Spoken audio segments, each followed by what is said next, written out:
அனைவருக்கும் நமஸ்காரம். நம்ம நேத்தைக்கு பார்த்தது பிராணாயாமம்னா என்னங்கிறத பத்தி பார்த்தோம்.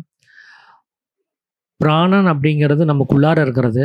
அபானன் அப்படிங்கிறது நம்மளிருந்து வெளியில போறது. அப்படி வெளியில போற காத்த வெளியில போக விடாம தடுத்து, உள்ள இருக்கக்கூடிய பிராணனோடயே சேர்த்து, அது மேல நேரா கொண்டு போகும்போது, அது பிரம்மரந்திரத்த போய் அ அடையும். அப்போ வெளியில இருக்கக்கூடிய சுவாசம் குறைய குறைய தான் உங்களுக்கு அந்த கதியினுடைய நீளம் அதிகமாகும். ஏன்னா எக்ஸ்ட்ரா காத்த அத எடுத்து அது நீளமாக்கும். அப்படி செய்யறதுக்கு பேர் தான் பிராணாயாமம். ஆனா உலகத்துல இப்போ நடப்புல அப்படி ஒரு பிராணாயாமத்த யாரும் பண்றதில்ல. ஒரு நாசியினுடைய துவாரத்த அடைச்சுக்கிட்டு இன்னொரு வழியா அந்த காத்த விடுறதும், இப்படிதான் அவங்க பண்றாங்க. இதனால நம்மளுடைய தேகத்துக்கு, இந்த உடம்புக்கு வியாதி தான் உண்டாகுமே தவிர, நமக்கு அந்த மேல்கதி கிடைக்கிறதுக்கான எந்த ஒரு சாத்தியக்கூறும் அதில இல்ல. ஏன்னா பிரம்மரந்திரத்த அதனால தட்டி திறக்க முடியாது அப்படின்னு சாமி சொல்றாரு. ஏன்னா சதா பிராணாயாமிக்கு வியாதி இல்லை அப்படின்னு சொல்லி குறிப்பிட்டிருக்கிறாரு. அதில ஒண்ணு சுவாசம் மூலமா ஆ இருக்கக்கூடிய அந்த உடம்பு பிரச்சனை. சரிங்க. இப்போ கரெக்ட்டா வருதுங்களாங்கய்யா?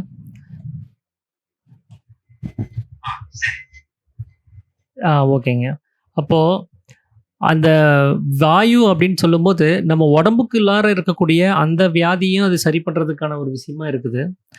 அது இல்லாம, ஆ நமக்குள்ள இருக்கக்கூடிய விருப்பு, வெறுப்பு அப்படின்னு சொல்லக்கூடிய பெரும் வியாதிகள், அதையும் சரி பண்ணக்கூடிய ஒரு விஷயமா அது இருக்குது. அதனால தான் சதா பிராணாயாமிக்கு வியாதிகள் இல்லை அப்படின்னு சொல்லி சொல்றதுக்கு காரணம்.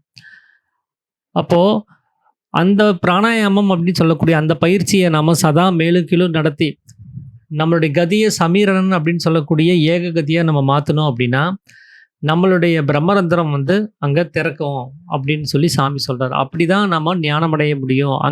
அங்க இருக்கிற அக்னி நேத்திரத்துல நம்மளுடைய குணாதிசயங்களை எரிக்கும் பொழுது தான் நமக்கு ஞானம் உண்டாகுது. மற்ற எந்த விதத்திலும் ஞானம் உண்டாகிறதில்ல அப்படின்னு அவர் சொல்லியிருந்தார். அத தொடர்ந்து இன்னைக்கு நம்ம பார்க்கக்கூடிய ஒரு விஷயம் என்ன அப்படின்னா, பஞ்சபூதங்களினுடைய விஷயங்கள் தான் அது. 5வது அத்தியாயத்துல. இந்த 4ஆம் அத்தியாயத்திலே சாமி என்ன சொன்னார்ன்னா, நமக்குள்ளார ஜீவசக்தியா இருக்கக்கூடிய வாயு தான் நம்மள படைக்கிறதும், காக்கிறதும், அழிக்கிறதுமான எல்லா வேலையும் செஞ்சுட்டு இருக்குதுன்னு சொல்லியிருந்தாரு. ஆனா உலகத்துல பஞ்சபூதங்கள்னால தான் சிருஷ்டி அப்படின்னு சொல்லி சொல்லிட்டு வர்றாங்க. அந்த பஞ்சபூதங்கள் எல்லாமே இணைந்து தான் ஒரு சிருஷ்டிய உண்டு பண்ணுது அப்படின்னு சொல்லி சொல்றாங்க. இதனுடைய விவரம் என்னன்னு எனக்கு கொஞ்சம் தெரிவிங்க அப்படின்னு சொல்லி சீடன் சாமி கிட்ட கேட்குறாரு. அப்போ சாமி கேட்குறாரு, என்னென்ன பஞ்சபூதங்கள்லாம் இருக்குது அப்படின்னு. நிலம், நீர், காற்று, பூமி, ஆகாயம் அப்படின்னு சொல்லி நமக்கு தெரிஞ்ச அந்த பஞ்சபூதங்கள் தான் அத அவர் சொல்றாரு.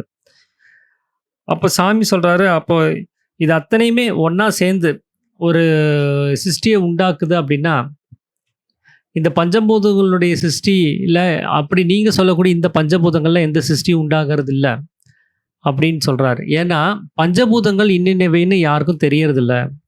அவங்கவங்களுக்கு அனுபவத்துக்கு என்ன தெரிஞ்சதோ அத அவங்க புரிஞ்சுகிட்டு இருக்கிறாங்க. இன்னொன்னு இது அத்தனை பொருள்களையும் சேர்த்து வச்சு நம்ம சிருஷ்டி செய்யவும் முடியாது அப்படிங்கிறதையும் சாமி சொல்றாரு. அதாவது எப்படின்னா, அசரம் அப்படின்னு சொல்றது ஈஸ்வரன். அது சலனம் இல்லாத ஒரு தன்மை. சரம் அப்படின்னா அழிவுள்ளது. அசரம் அப்படின்னா அழிவில்லாதது. அப்படி அழிவில்லாத ஒரு பகுதியிலிருந்து, ஒரு நிலையிலிருந்து அந்த ஈஸ்வரன் என்ன பண்றாருன்னா, சலனத்தின் மூலம் ஆகாசத்த உண்டு பண்றாரு. அந்த ஆகாசத்திலிருந்து வாயுவ உற்பத்தி பண்றாரு. அந்த வாயுவிலிருந்து அக்னிய உற்பத்தி பண்றாரு. அக்னியிலிருந்து ஜலத்த உற்பத்தி பண்றாரு. ஜலத்திலிருந்து மண் அப்படின்னு சொல்லக்கூடிய பிருத்திவி. அதைய உற்பத்தி பண்றாரு. இப்படிதான் வேத சாஸ்திராதிகள் சொல்லி வச்சிருக்கிறாங்க. அப்படி பார்க்கும்போது, அந்த பிருத்திவிங்கிறது நிலமாவும், அப்பு அப்படின்னு சொல்லக்கூடியது, அந்த ஜலம் அப்படிங்கிறது நீர்த்தன்மை கொண்டதாகவும் இருக்குது. ஒருவேளை அந்த ஜலத்திலிருந்து தான் பூமி உற்பத்தியாச்சு, மண் உற்பத்தியாச்சு அப்படின்னு சொன்னா, நாம உலகத்துல பார்க்கக்கூடிய காட்சிகள நீங்க கவனிச்சு பாருங்க. அந்த ஜலம்ங்கிறது பூமிக்கு மேல தான் இருக்குது. அது பூமிய உற்பத்தி பண்ண மாரி தெரியல. பூமி தான் ஜலத்த உற்பத்தி பண்ண மாரி இருக்குது. ஏன்னா, பூமிக்கு அடியில ஒரு போர் போட்டா கூட அங்க தண்ணி கிடைக்குது. மேல சமுத்திரம்ங்கிற பேர்ல மேல ஃபுல்லா அதுதான் பள்ளமான இடங்கள் எல்லாத்தையும் அதுதான் நிறைச்சு வச்சிருக்குது. அப்போ கவனிச்சு பார்த்தா, அந்த ஜலத்திலிருந்து பூமி உற்பத்தி ஆன மாரி தெரியல. ஆனா வேதத்தில அப்படிதான் சொல்லப்பட்டிருக்குது. ஜலம் தான் அந்த மண்ண உற்பத்தி பண்ணியிருக்குதுன்னு. அப்ப நாம நினைக்கக்கூடிய ஜலமும், அவங்க சொன்ன ஜலமும் ஒண்ணாங்கிறத நாம சிந்திச்சு பார்க்கணும். நாம நினைக்கக்கூடிய பூமியும், அவங்க சொன்ன பூமியும் ஒண்ணுதானாங்கிறத நாம சிந்திச்சு பார்க்கணும் அப்படிங்கிறத சாமி சொல்றாரு. ஏன்னா, அந்த ஜலம் நிக்கணும்னா அடிஸ்தானம் வேணும். அது பூமிங்கிற அடிஸ்தானம் வேணும். அப்போ முதல்ல அந்த ஜலம்ங்கிறது அந்த அடிஸ்தானத்த உருவாக்கல. அந்த அடிஸ்தானத்துல அது நிலையா இருக்குது அப்படின்னு சொல்லி சாமி சொல்றாரு. அது மட்டும் இல்லாம, பஞ்சபூதங்கள் எல்லாமே சேர்ந்து தான் ஒரு சிருஷ்டிய உண்டு பண்ணுது அப்படிங்கிற ஒரு கொள்கைய இங்க நம்ம கவனிச்சு பார்த்தோம்னா, இப்ப நிலம் அப்படின்னு சொல்லக்கூடிய ஒரு பூதத்தோட, நெருப்புன்னு ஒரு பூதத்த நம்மளால சேர்க்க முடியுமான்னா, 2 சேர்றதில்ல. ஏன்னா, அது 2னுடைய சுவாபம் வேற. இப்ப நீரையும் இந்த நெருப்பையும் நீங்க சேர்த்துனீங்கன்னா, அது அணைஞ்சு போயிரும். அது 2 சேரவே சேராது. காத்தோட எதையும் சேர்க்க முடியாது. ஆகாசத்தோடயும் எதையும் சேர்க்க முடியாது. இப்படி அத்தனை பூதங்களையும் ஒண்ணுக்கொண்ணு சேராம தான் இருக்கு. நாம புரிஞ்சிருக்கிற அந்த பஞ்சபூதங்கள். அப்போ வேத சாஸ்திரதிகள் சொன்னது எதுவுமே பொய் கிடையாது. அது 5 பஞ்சபூதங்கள வச்சு தான் அந்த ஒரு சிருஷ்டி உண்டாகுது அப்படின்னா, அது உண்மதான். ஆனா, அவங்க அனுபவத்துல வந்த அந்த பஞ்சபூதங்கள் என்னன்னு நாம் இதுநாள் வரைக்கும் தெரிஞ்சுக்கிட்டது கிடையாது. நம்ம வெளியில இருக்கக்கூடிய நமக்கு நம்ம அறிவுக்கு எட்டுன அத மட்டுமே பஞ்சபூதம்னு நெனச்சு, நாம அதுதான் நம்மள சிருஷ்டி பண்ணிட்டு இருக்குதுன்னு நாம நம்பிட்டு இருந்தோம் அப்படிங்கிறத சாமி சொல்றாரு. அது எப்படின்னா, இப்போ அந்த வாயு அப்படிங்கிறது வந்து சலிச்சு வெளியில போகக்கூடிய ஒரு பொருளா இருக்குது. அப்படி வெளியில போகக்கூடிய அந்த பொருள கொண்டு போய் நாம தேஜஸா இருக்கக்கூடிய பிரகாசத்தோடயோ, இல்ல பாக்கியுள்ள பூதங்களோடயோ அத சேர்க்க முடியுமான்னா, சேர்க்க முடியறது கிடையாது. ஏன்னா, வாயு எதோடையும் சேர்றதில்ல. அப்போ அந்த பஞ்சபூதம்ங்கிறது தன்னுடைய குணாதிசயங்கள்ல, தன்னுடைய கொள்கைகள்ல தனிப்பட்ட முறையில அது இருக்குது. எதுவும் எதோடையும் சேர்றது கிடையாது அப்படிங்கிறத சொல்றாரு. இப்ப எப்படின்னா, அதுக்கு ஒரு சாமி ஒரு உதாரணம் சொல்றாரு. ஒரு மேஜையில வந்து ஒரு விளக்கு இருக்குது. அத பொருத்தி அது மேல ஒரு கண்ணாடி குழல் வைக்கிறோம்.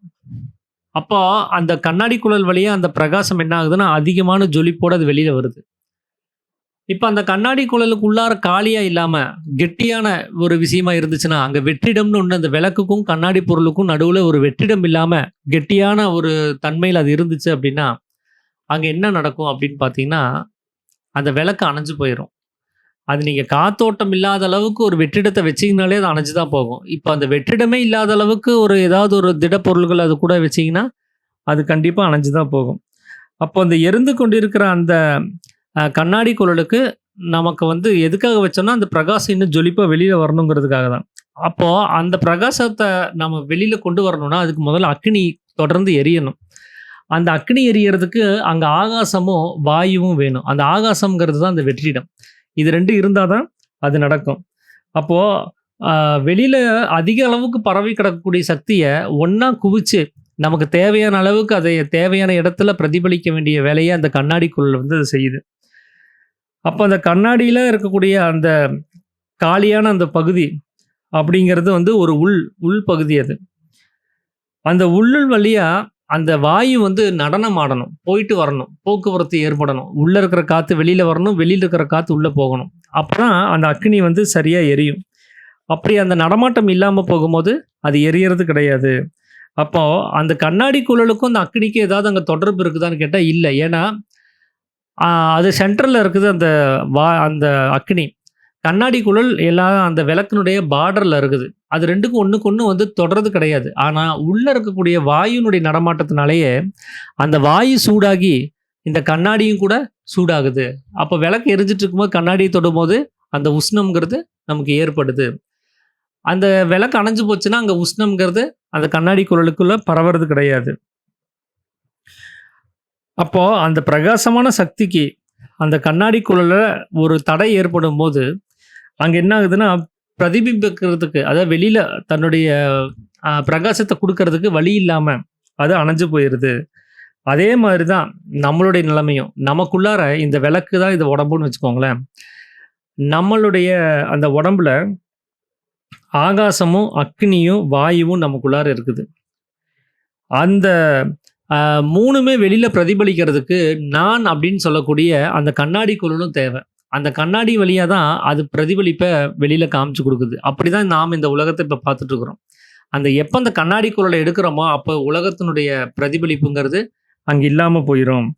அப்போ அந்த நான்கிற கண்ணாடி குழல நாம அ அங்க வைக்கலன்னா, உலகம் நமக்கு கண்ணுக்கு தெரியாது.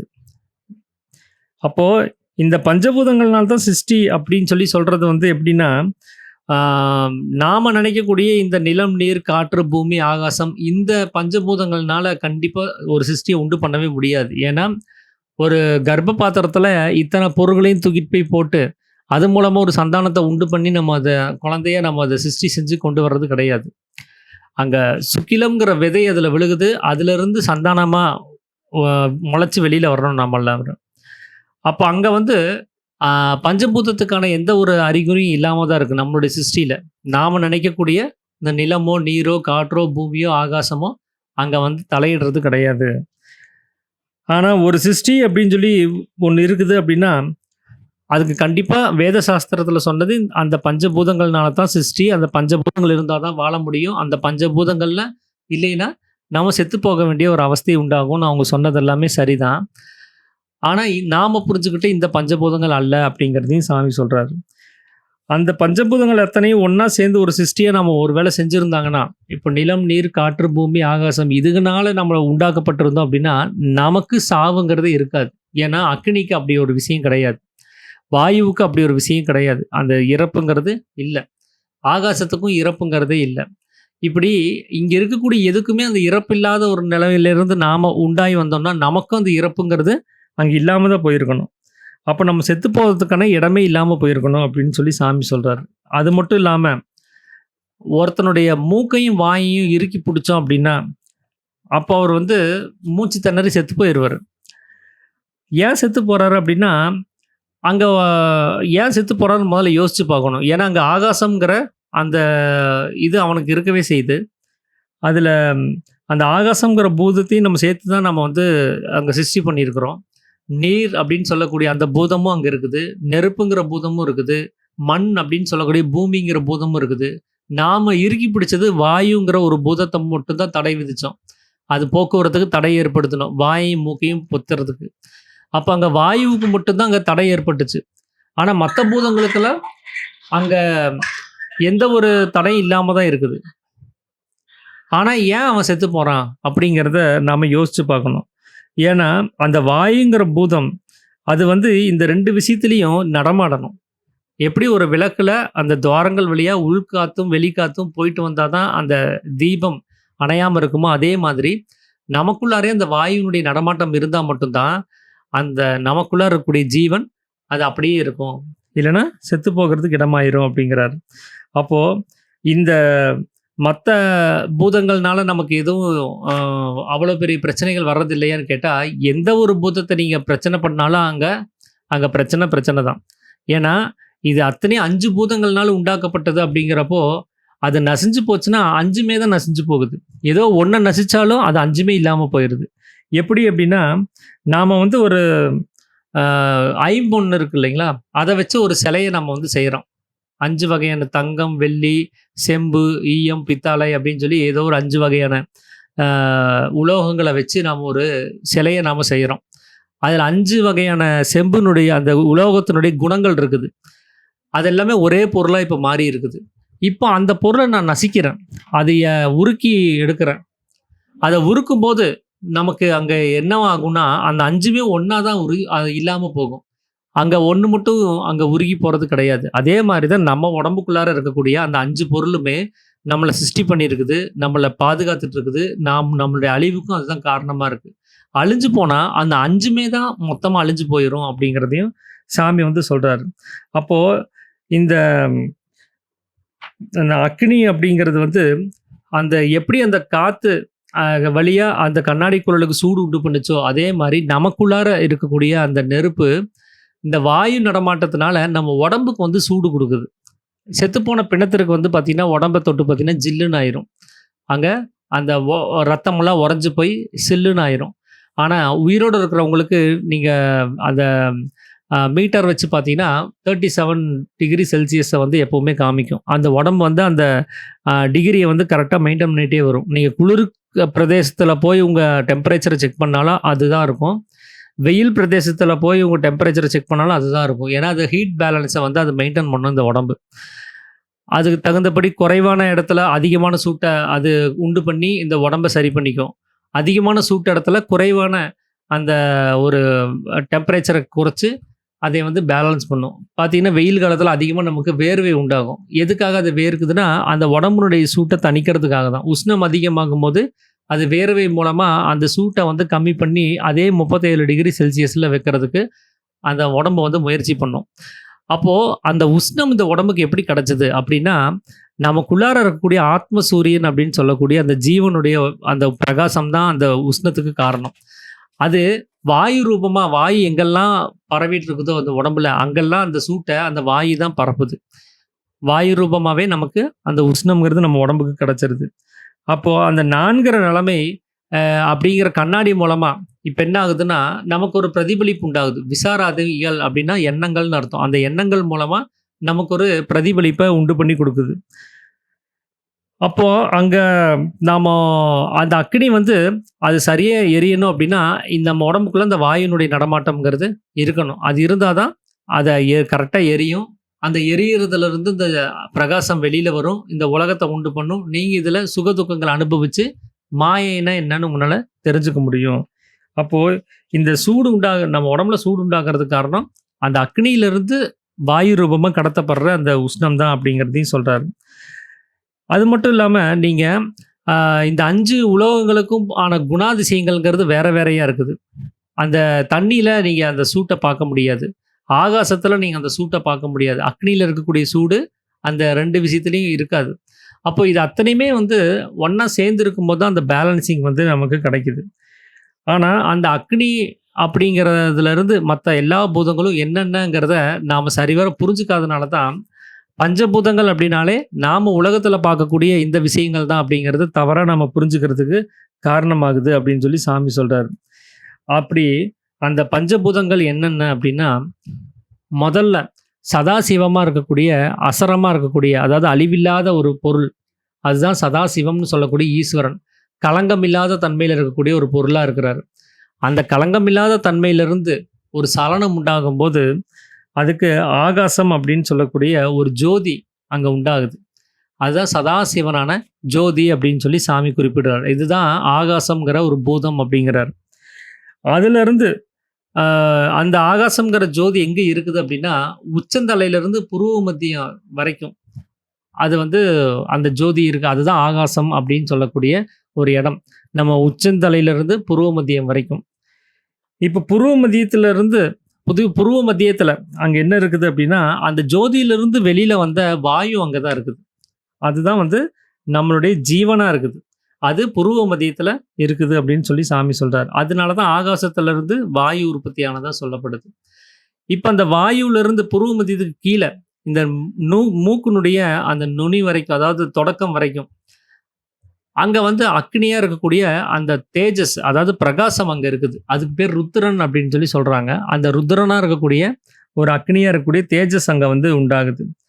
அந்த அக்னியிலிருந்து அந்த நாசியினுடைய அடுத்த நுனி வரைக்கும், இப்ப நாசியினுடைய தொடக்கத்துல அக்னி இருக்குது. அதனுடைய நுனி வரைக்கும் அந்த மூக்கினுடைய பகுதியில ஜலாம்சமா இருக்கக்கூடிய, விஷ்ணுவா இருக்கக்கூடிய மனம் உண்டாகுதுன்னு சொல்லி சாமி சொல்றாரு. இதுதான் அடுத்த பூதம். இதுக்கு அடுத்தது வந்து பார்த்தீங்கன்னா, ஜடமா இருக்கக்கூடிய அகங்காரம் உண்டாகுது. அது நம்முடைய நாசியினுடைய துவாரத்துக்கு வெளியில.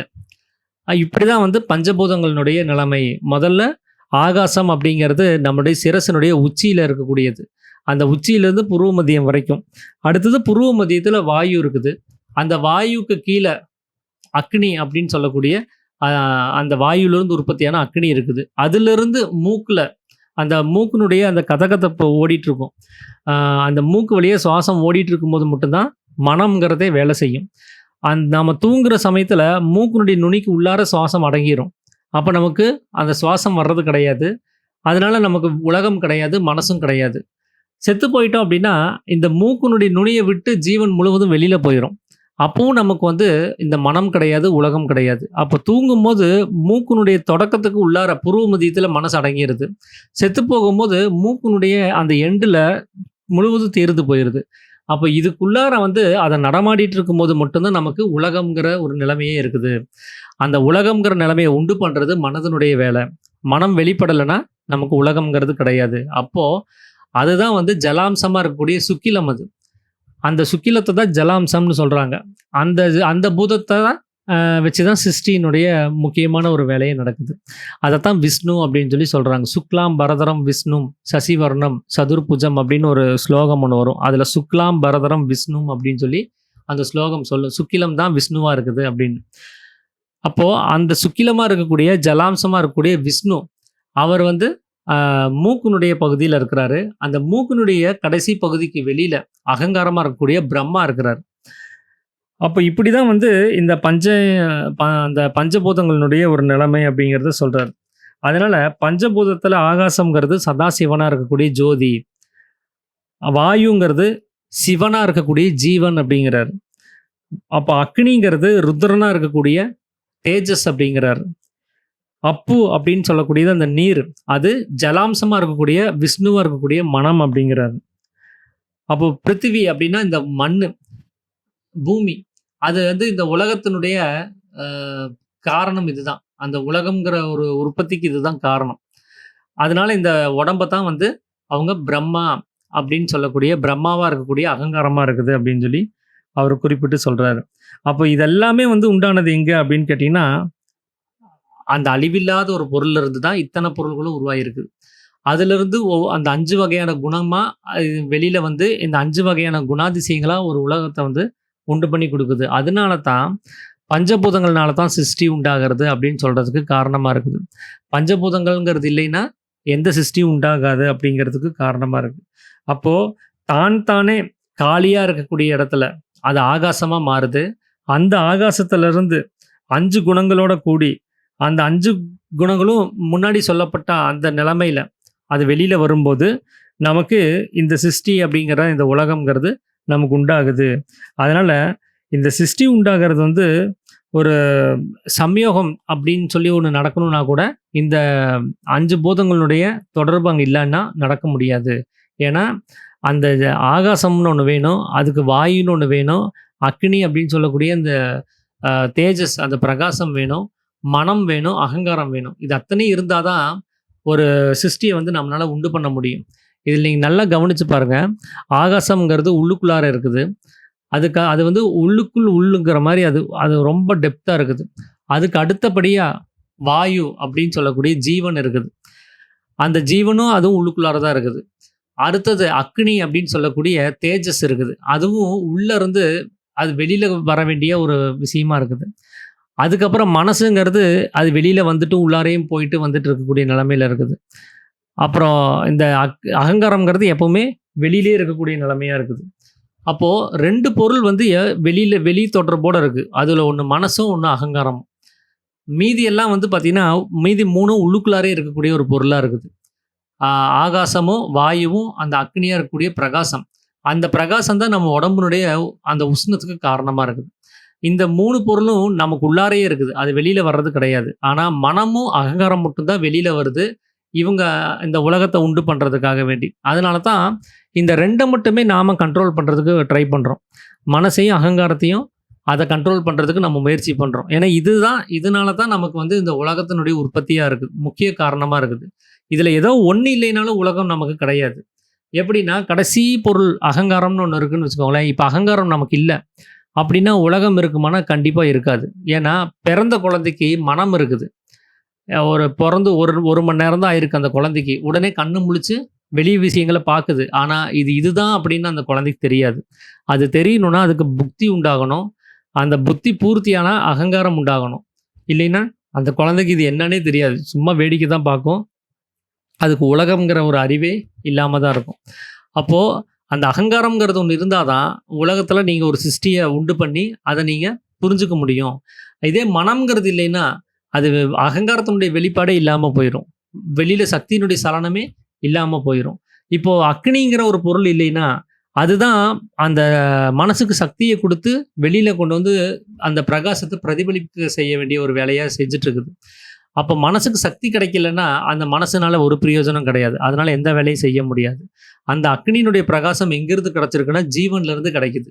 அப்போ ஜீவன் ஒரு பொருள் இல்லைன்னா அங்கே அக்னியோ, அக்னியிலேருந்து வெளியில் வர்ற மனசோ, மனசுலேருந்து வெளியில் வர்ற அகங்காரமோ அங்கே இல்லாமல் தான் போகும். அப்போ அங்கே ஜீவன்கிறது இல்லைன்னா அந்த ஆகாசம்ங்கிற ஒரு நிலைமையிலிருந்து தான் அது உற்பத்தி ஆகுது. அப்போ அங்கே ஆகாசமும் இல்லை அப்படிங்கிற நிலைமை ஆகும்போது அங்க எதுவுமே இல்லாம ஆகுது. அதனால தான் இந்த பஞ்சபூதங்கள்ல ஒண்ணு பின்னாடியே ஒவ்வொன்னா சிருஷ்டி பண்ணிட்டே வருது. ஆகாசம் வாயுவ உண்டு பண்ணுது. வாயு அக்னிய உண்டு பண்ணுது. அக்னி ஜலாம்சமா இருக்கக்கூடிய சுக்கிலத்த உண்டு பண்ணுது. அந்த சுக்கிலம் தான் நம்முடைய ஜடமா இருக்கக்கூடிய இந்த உடம்ப வந்து உண்டு பண்ணுது அப்படின்னு சொல்லி வேதத்துல சொல்றதுக்கு காரணம். ஏன்னா, வெறும் ஆகாசம் இருக்கும்போது, அங்க வந்து என்ன ஆகுதுன்னா, வெறும் வாயுவினுடைய போக்குவரத்து மட்டும் தான் இருக்கும். ஆகாசத்தினுடைய வேலை அது.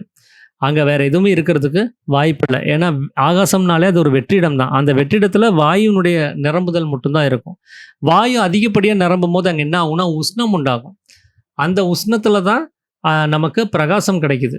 அப்போ அந்த வாயுவினுடைய அதிகப்படியான அந்த வாயு அங்க சேரும்போது, அங்க ஒரு சூடு உண்டாகுது அப்படிங்கிறத, நாம அந்த வயித்துல ஜீரணம் பண்ணக்கூடிய அந்த பகுதிய நம்ம இதுக்கு முன்னாடி பார்க்கும்போது கூட அதுல சாமி சொல்லியிருப்பாரு.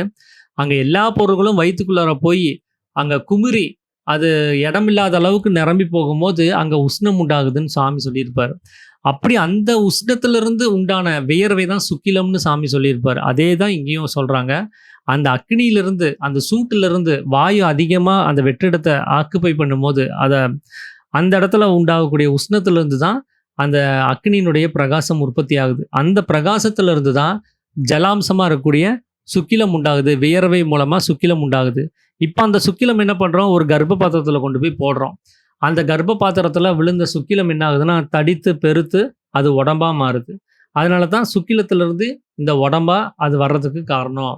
அதனால தான் மனதிலிருந்து, விஷ்ணுவிலிருந்து அந்த பிரம்மா வந்தாரு அப்படின்னு சொல்றதுக்கு காரணம். விஷ்ணுனுடைய நாபியிலிருந்து, அதாவது தொப்புள் கொடியிலிருந்து பிரம்மா வந்தாரு அப்படிங்கிறதுக்கு இதுதான் காரணம். ஏன்னா, அந்த உடம்ப எப்படி போஷிச்சது அப்படின்னா, அ அம்மாவுடைய வயித்துல நாம இருக்கும்போது, அம்மாவுனுடைய அந்த தொப்புள் கொடி தான் அதுக்கு எல்லா ஊட்ட உணவையும் குடுத்து, அந்த உடம்ப வளர்த்தி எடுத்தது. அதுக்கு தனியா சாப்பிடுறதுக்கான எந்த ஒரு வசதி வாய்ப்பும் உள்ளார இல்ல. அதுக்கு தெரியாது சாப்பிடுறதுக்கு. ஏன்னா, சுவாசமும் இல்லாம, மனசும் இல்லாம, வெறும் உடம்பும், ஜீவன் மட்டுமே இருக்கக்கூடிய நிலைமையில, அம்மாவுனுடைய அந்த தொப்புள் கொடி தான் அத வந்து வளர்த்தி குடுத்தது. அதனால தான் விஷ்ணுவினுடைய நாபியிலிருந்து பிரம்மா பிறந்தாரு அப்படின்னு சொல்றதுக்கு காரணம். அந்த பிரம்மாவா இருக்கிறது கட்டியா, திடமா இருக்கக்கூடிய இந்த உடம்பு தான் பிரம்மா அப்படின்னு சொல்லி சாமி சொல்றாரு. அப்ப இப்படிதான் வந்து இந்த உலகத்துல இருக்கக்கூடிய பஞ்சபூதங்களுடைய நிலைமை. இது எப்படின்னா, ஒரு அகங்காரம்னு ஒண்ணு இல்லைன்னா, நமக்கு ஏன் சிருஷ்டி உண்டாகிறது இல்ல அப்படின்னா, அகங்காரம் தான் நமக்கு நம்ம கவனிக்கக்கூடிய அந்த பொருள்கள, இது இந்த பொருள் தான்னு நமக்கு ஞாபகப்படுத்தி சொல்லக்கூடியது. நாம ஒரு கார பார்த்தோனே, இது காரு தான்னு பதிவு பண்ணி வச்சிருப்போம் நம்ம புத்தியில. அது மனம் பார்க்கும். அது காரு தாங்கிறத ஞாபகத்துக்கு கொண்டு வர்ற வேலைய தான் இந்த அகங்காரம் பண்ணுது. அந்த அகங்காரம் கொண்டு வரலன்னா, அதுக்கு என்னன்னே தெரியாது. திடீர்னு மறந்து போயிருவோம். இதுக்கு என்னமோ பேர் இருக்குது, என்னன்னே தெரியலையே அப்படின்னு சொல்லி, நம்ம ஞாபகத்துக்கு அ வராம போயிரும். அதுக்கு சாமி ஒரு உதாரணம் சொல்றாரு. நீங்க நைட்டு தூங்கி எந்திரிச்சுட்டு காலையில எந்திரிச்ச உடனே, அகங்காரம் முழுசும் வெளிப்படல அப்படின்னா, நீங்க அதுக்குள்ளார நீங்க நடக்க ஆரம்பிச்சீங்கன்னா, எங்கேயாவது போய் முட்டிக்குவீங்கங்கிறாரு. கதவுலயோ, செவுத்துலயோ முட்டிக்குவீங்க. ஏன்னா, அங்க வழி இருக்கா என்னன்னு கூட தெரியாத அளவுக்கு அந்த அகங்காரம் வேலை செய்யணும். அது செய்யலைன்னா போய் வழி இல்ல, அப்படி வழி இருக்குதுன்னு சொல்லி, வழி இல்லாத இடத்துல போய் நீங்க முட்டிக்க வேண்டிய சூழல் ஏற்படும்னு சொல்லி சாமி சொல்றாரு.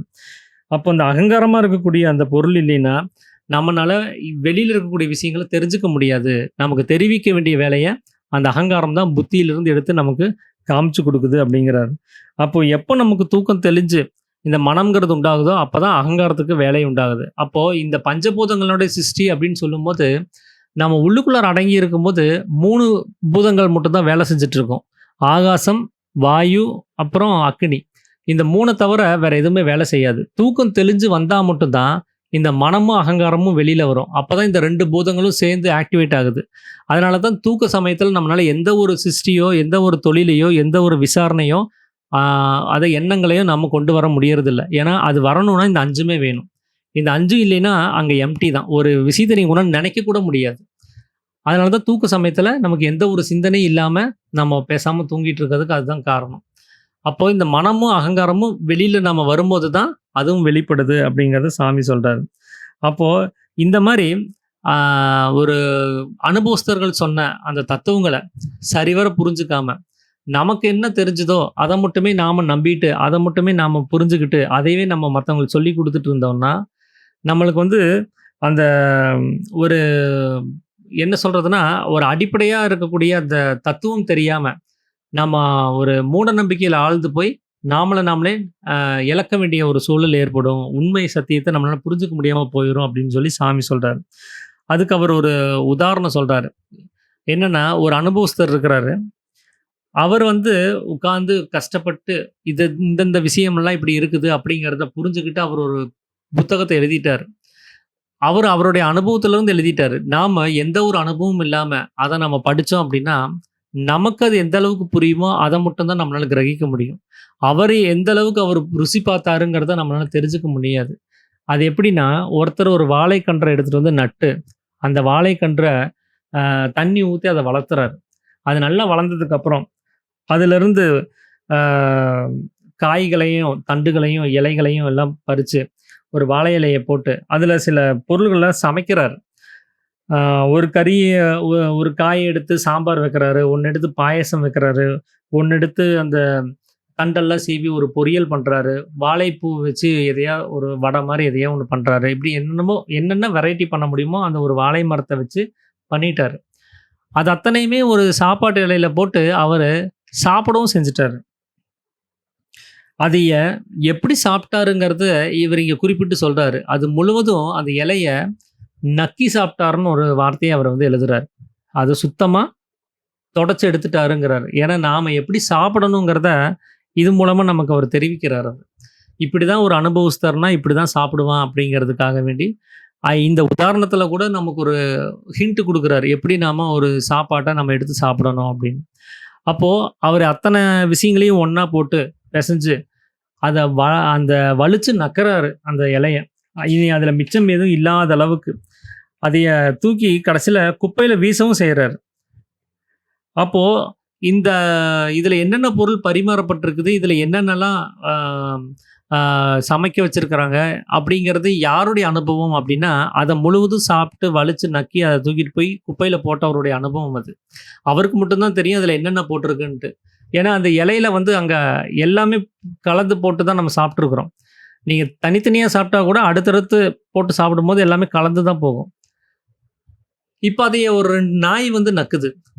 நக்கி பார்த்துட்டு, அந்த நாய்கள் வந்து ஆ சண்டை போட்டுக்குதாமா. எப்படின்னா, ஆ அந்த சாம்பார்ல வந்து இனிப்பு கம்மியா இருக்குது.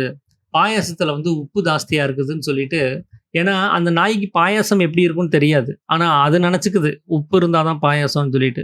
சாம்பார் எப்படி இருக்கும்னு அதுக்கு தெரியாது.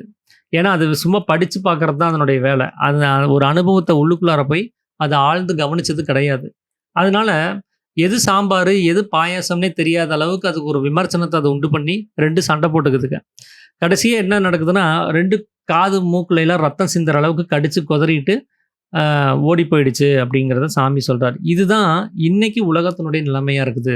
ஒரு அனுபவஸ்தர் எழுதி வச்சிருக்கிறவருடைய புஸ்தகங்கள சரிவர அத அனுபவத்துக்குள்ள கொண்டு வராம, வெறும் படிச்சுக்கிட்டு மட்டும் நம்மளுக்கு என்ன புரியுமோ அத மட்டும் புரிஞ்சுகிட்டு நாம நடந்துட்டு இருந்தோம் அப்படின்னா, நம்மளால சத்தியத்த உணர முடியாது. அப்போ அந்த சத்தியத்த உணரணும் அப்படின்னா, அவரு என்னென்ன வேலைகள செஞ்சு அவர் அந்த நிலைமைய அடைஞ்சு, அவர் அந்த அனுபவத்த அவரு அனுபவிச்சாரோ, அதே மாரி நாமளும் போய் அந்த அனுபவிச்சா மட்டும் தான் சாத்தியம் அப்படிங்கிறத சாமி சொல்றாரு. இப்படி அந்த அனுபவஸ்தர்கள்னால கொண்டு வரப்பட்ட நூல்கள் தான் இங்க அ வேத சாஸ்திரங்கள் அப்படின்னு சொல்லக்கூடியதா இருக்குது. அதுக்கு தான் ஸ்ருதிகள்னு பேரு. ஸ்ருதி அப்படின்னா அறிவுன்னு அர்த்தம். அவருடைய அறிவு வெளியில போகாம உள்ளுக்குள்ளாரயே பிரகாசிச்சதுனால, அவருக்கு உண்டான அனுபவத்துல அவர் அந்த நூல்கள எழுதுறாரு. அப்போ அவனவன் அனுபவஸ்தன் எனக்கு எல்லாமே தெரியும்னு சொல்லி நடிச்சுக்கிட்டு, அவன் அனுபவத்துக்குள்ளாரயே வராம, அவங்க எழுதுனத மட்டும் படிச்சுக்கிட்டு, அத பத்தி பேசிக்கிட்டே இருந்தோம் அப்படின்னா, நம்மனால வந்து அ அந்த சத்தியத்தினுடைய உண்மையான விஷயங்கள் நம்மளால தெரிஞ்சுக்க முடியாது. நீங்க லட்சம் முறை வந்து கற்கண்டுன்னு நீங்க படிச்சுக்கிட்டே இருந்தாலும், அந்த ருசிய நம்மனால உணர்ந்துற முடியாது. அத பத்தி தெரிவிக்க முடியாது. அவர் எழுதி வச்சிருப்பாரு. அந்த கற்கண்டுனா எப்படி இருக்கும்? அந்த சுவை எப்படி இருக்கும்னு சொல்லி அவர் அ ஒரு விஷயங்கள்லாம் எழுதி வச்சிருப்பாரு. ஆனா, நாம அத சரிவர புரிஞ்சுக்காம, நமக்கு என்ன எட்டுச்சோ அத மட்டுமே நாம புரிஞ்சு நடக்கும்போது, அந்த சத்தியம் என்னன்னு நமக்கு தெரியாமலே போயிருதுன்னு சொல்லி சாமி சொல்றாரு. அதனால தான் இந்த உலகம் பஞ்சபூதங்கள் பத்தின கொள்கைய தவறா புரிஞ்சுக்கிறதுக்கு காரணமாகுது. யாருமே அந்த அனுபவத்துக்குள்ள போகாம, இருந்தது தான் இங்க வந்து இந்த ஒரு மூட நம்பிக்கைய உண்டு பண்ணதுக்கு காரணமா இருக்குது அப்படிங்கிறத சொல்றாரு. ஏன்னா, யாருமே வந்து அத படிச்சது கிடையாது.